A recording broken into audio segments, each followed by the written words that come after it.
Doctor ortho, अब दर्द भी घुटने टेकेगा। अहमदाबाद से लंदन जा रही एयर इंडिया की फ्लाइट A1171 के भीषण हादसे को 1 महीना बीत चुका है। इस बीच 12 जुलाई को एयरक्राफ्ट एक्सीडेंट इन्वेस्टिगेशन ब्यूरो ने इस हादसे पर अपनी 15 पन्नों की प्रारंभिक जांच रिपोर्ट सार्वजनिक की है। रिपोर्ट में चौंकाने वाला खुलासा हुआ है कि विमान के दोनों इंजन टेक ऑफ के कुछ सेकंड बाद ही बंद हो गए थे, जिससे विमान पूरी तरह से नियंत्रण खो बैठा और एक मेडिकल हॉस्टल की इमारत से टकरा गया। 12 जून को हुए इस हादसे में 270 लोगों की मौत हुई थी, जिसमें 241 यात्री और क्रू मेंबर शामिल थे। चमत्कारिक रूप से केवल एक यात्री इस हादसे में जीवित बच पाया। यह हादसा भारतीय एविएशन इतिहास में सबसे भयावह हादसों में से एक बन गया। रिपोर्ट के अनुसार टेक ऑफ के तुरंत बाद एक एक करके दोनों इंजन के फ्यूल स्विच रन से कट ऑफ पोजीशन में चले गए। इसका मतलब था कि इंजनों को फ्यूल मिलना बंद हो गया था और इंजन बंद हो गए। रुकावट के लिए खेद है। जियो के साथ करें 349 रुपये में धमाकेदार शुरुआत। 28 दिनों तक रोज मिलेगा 2 GB डाटा 50 दिनों के लिए। जियो एयर फाइबर का ट्रायल फ्री। 90 दिनों के लिए जियो हॉटस्टार का सब्सक्रिप्शन और 50 GB AI जियो क्लाउड स्टोरेज भी फ्री। जल्दी करें, डिस्क्रिप्शन में दिए गए लिंक पर क्लिक करें और पाएं ये धमाकेदार शुरुआत।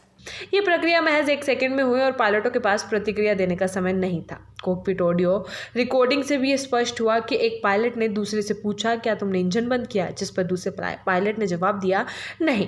ये साफ नहीं है कि फ्यूल स्विच अपने आप कैसे बंद हो गए। प्रारंभिक रिपोर्ट में इस बात की पुष्टि नहीं की गई है कि तकनीकी खराबी थी, इंसानी गलती या किसी और वजह से ऐसा हुआ।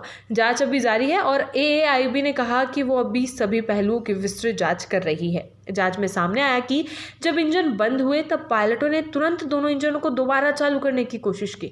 इंजन 1 यानी कि N1 आंशिक रूप से चालू हुआ, लेकिन इंजन 2 स्टार्ट नहीं हो सका।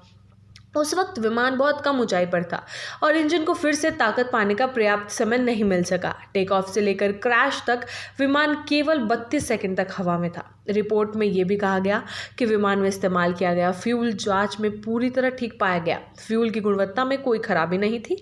इसके अलावा थ्रस्ट लीवर जो इंजन की ताकत को नियंत्रित करते हैं, वे दुर्घटना में पूरी तरह टूट चुके थे। लेकिन ब्लैक बॉक्स डाटा से पता चला है कि टेक ऑफ थ्रस्ट उस वक्त चालू था, जिससे संकेत मिलता है कि इंजन स्विच खुद बंद हुए होंगे, ना कि जानबूझकर बंद किए गए। मौसम को लेकर भी रिपोर्ट ने साफ किया है कि हादसे के समय आसमान पूरी तरह साफ था, विजिबिलिटी अच्छी थी और कोई बर्ड हिट या तूफान जैसी स्थिति नहीं थी, यानी बाहरी वातावरण में कोई बाधा नहीं थी जो इस हादसे का कारण बन सकती हो। रिपोर्ट में पायलटों की मेडिकल फिटनेस की भी जांच की गई, जिसमें पाया गया कि दोनों पायलट पूर्णतः स्वस्थ थे।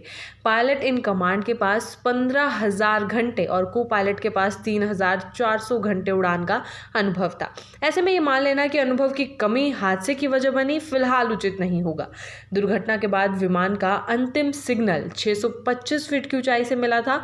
टेक ऑफ के ठीक बाद ही पायलट ने एयर ट्रैफिक कंट्रोल को मिड कॉल भेजा था, जो इमरजेंसी की स्थिति में भेजा जाता है, लेकिन विमान उसके कुछ ही सेकंड बाद हादसे का शिकार हो गया। रिपोर्ट में यह भी बताया गया कि जैसे ही विमान के इंजन बंद हुए, विमान का RAM air bag turbine activate हो गया था। ये एक छोटी सी प्रोपेलर जैसी डिवाइस होती है जो हवा की गति से घूमती है और सीमित मात्रा में बिजली और हाइड्रोलिक पावर प्रदान करती है। RAT की मदद से कम नेविगेशन और कुछ ज़रूरी कॉकपिट उपकरण चालू रह सके।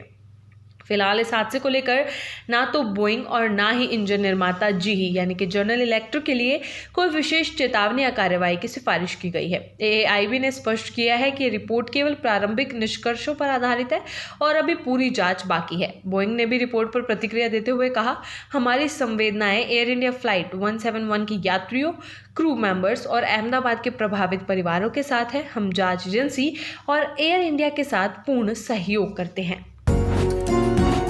डॉक्टर ऑर्थो, अब दर्द भी घुटने टेकेगा।